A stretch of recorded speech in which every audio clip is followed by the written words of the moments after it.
Se tem algo que a gente não pode falar do Guilherme Del Toro, eu não conheço muita gente que não gosta dele como cineasta, mas mesmo os haters, se é que eles existem, se tem algo que eles não podem falar sobre o diretor mexicano, é que os filmes dele não são completamente detalhistas e completamente perfeccionistas em seus aspectos visuais.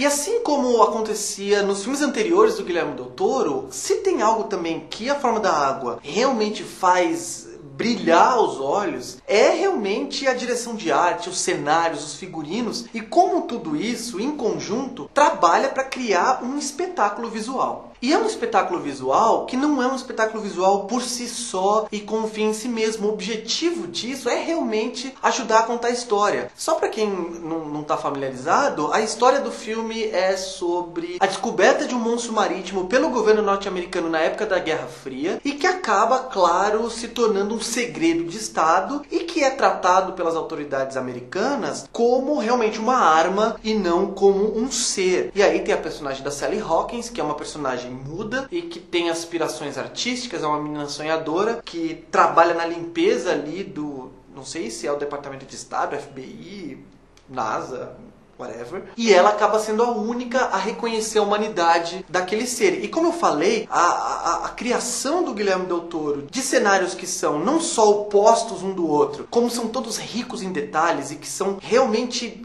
cuidados assim, né? São criados nos mínimos detalhes. Serve para contar essa história e serve para fazer o contraste entre os três universos principais do filme. Por um lado, tem a casa da Sally Hawkins e do pai dela, que é também vivido pelo Richard Jenkins, como um cara igualmente bondoso, igualmente humano, igualmente sensível. E eu nem preciso falar da interpretação da Sally Hawkins, que é espetacular, que é doce, que é cheia de humanidade e que é sensível na medida certa, sem ser melodramática. Pelo contrário, sendo muito discreta. A casa deles é uma casa típica de artistas, né? Então, apesar de ela ser um pouquinho mais suja, um pouquinho mais envelhecida que as outras que eu vou falar agora, ela tem, obviamente, um calor, ela tem, obviamente, uma sensibilidade para a escolha dos móveis, para a escolha dos quadros, para a escolha do que a compõe, do que, por exemplo, a casa do personagem do Michael Shannon, que o Michael Shannon acaba sendo, numa narrativa clássica de história de monstro, que isso vem desde a época do Frankenstein, ele é o verdadeiro monstro da história, né? Então não só o Frankenstein, quanto vários outros filmes, O Gigante de Aço, tem vários filmes na história do cinema, o ET do Spielberg, que tratam disso, né? Da descoberta de um ser que as pessoas não conhecem e que acabam tratando como monstro, acabam sendo cruéis, sendo hostis, e na verdade os monstros são elas. O monstro, nesse caso, é o americano típico da década de 50 e 60. E o Michael Shannon, ele vive o sonho americano, né? Ele vive o American Way of Life. Então ele tem uma esposa que é uma boneca que parece a Doris Day. Ele tem um Cadillac, que é um sonho de consumo, e ele ostenta o Cadillac como se fosse uma extensão do próprio pênis, que é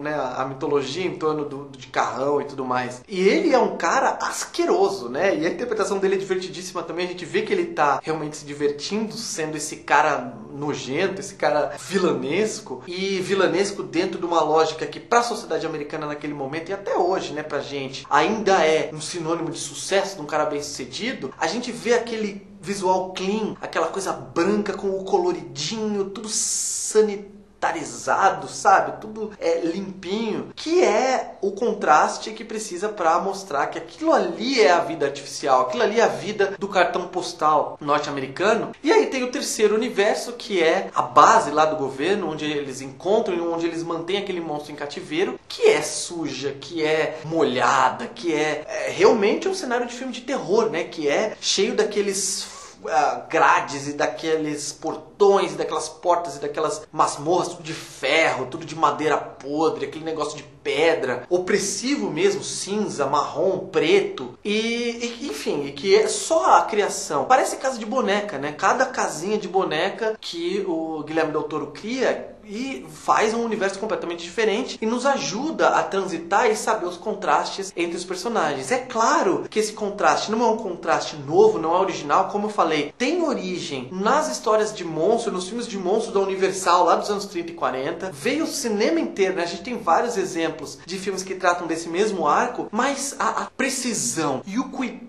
cuidado com que o Guilherme Del Toro faz isso, e as interpretações, que como eu falei, já citei Michael Shannon, já citei a Sally Hawkins, já citei o Richard Jenkins, que criam personagens, que eles conseguem ficar ali no limiar entre o fantástico, entre o fabulesco, né, o vilanesco, ou a mocinha indefesa, e a realidade, a complexidade e a tridimensionalidade de uma maneira muito sutil, de uma maneira muito eficiente para servir um filme que faz isso o tempo todo. Que tá falando de temas universais, tá falando de amor, tá falando de discriminação, tá falando de aceitação, tá falando de empatia, mas ao mesmo tempo de uma maneira fantasiosa, de uma maneira fabulesca, que é típica dos trabalhos do Guilherme Del Toro. Então, eu sei que o filme tá recebendo muita atenção, muito foco, muito burburinho para premiação nessa época do ano, e mesmo que o filme não ganhe melhor filme, ou nem seja indicado, ou melhor roteiro, eu acho que é ok. Mas direção de arte, figurinos, fotografia, seria uma blasfêmia se o filme não fosse pelo menos indicado,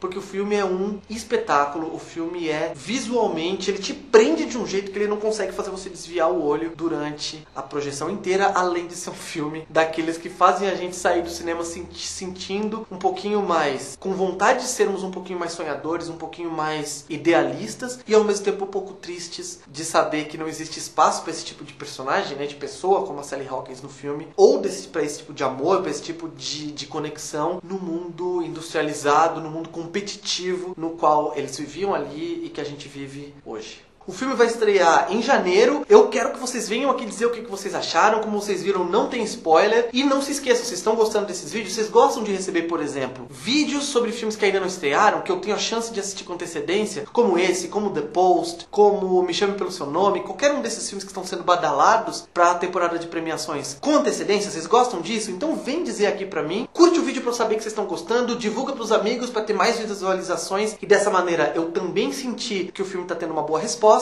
E a gente vai se falando. É isso.